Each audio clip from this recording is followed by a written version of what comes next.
Jordan. Jordan, hindi mo ba talaga ako kakausapin? Pumasok ka na sa loob. Hinatid lang kita. Pupunta pa ako sa presinto. Ay, silipin mo muna yung anak mo. Hahanapin ka nun. Sabi kay Tori, may pasok pa ako. Kay Jeff na ako tutuloy. Jordan, sandali lang. Ano ba? Safe naman kayo dito, di ba? Maraming pulis sa paligid. At saka isa pa, hindi ka naman sasaktan ng asawa mo. Jordan! If you would just let me explain, malalaman mo kung bakit ko yung ginawa.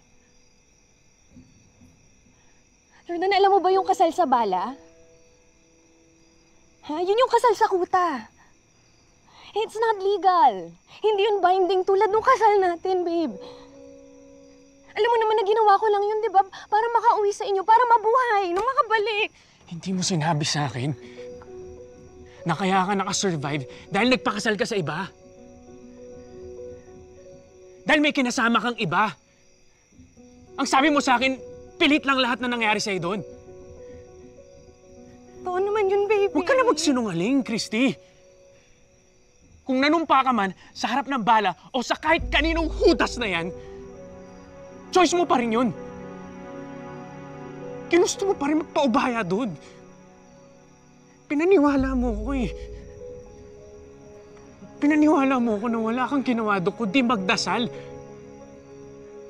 Araw at gabi na puro paghihirap at dinadanas mo. Tapos ano, nagpakasal ka?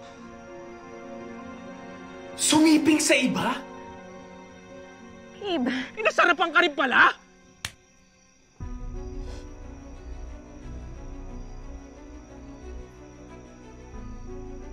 Di ko hahayaan na bastusin mo ko after everything I've been through. Hindi mo alam ang buhay sa kuta. Hindi mo alam ang imperong dinanas ko para makauwi dito. Bago ko maisip na mamamatay ako kung araw-araw akong lalaban, Jordan. Pero pinili ko yun.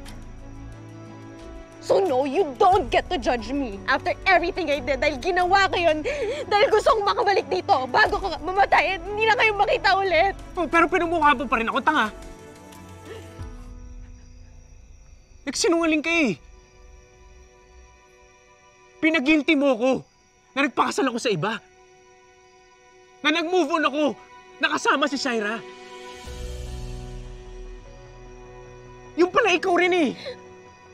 Ginawa ko yun in order to survive. I'm sorry. Kahit nasa kuta ka, magkaibang lugar tayo. Pero imperno rin yung pinagdaanan ko dito.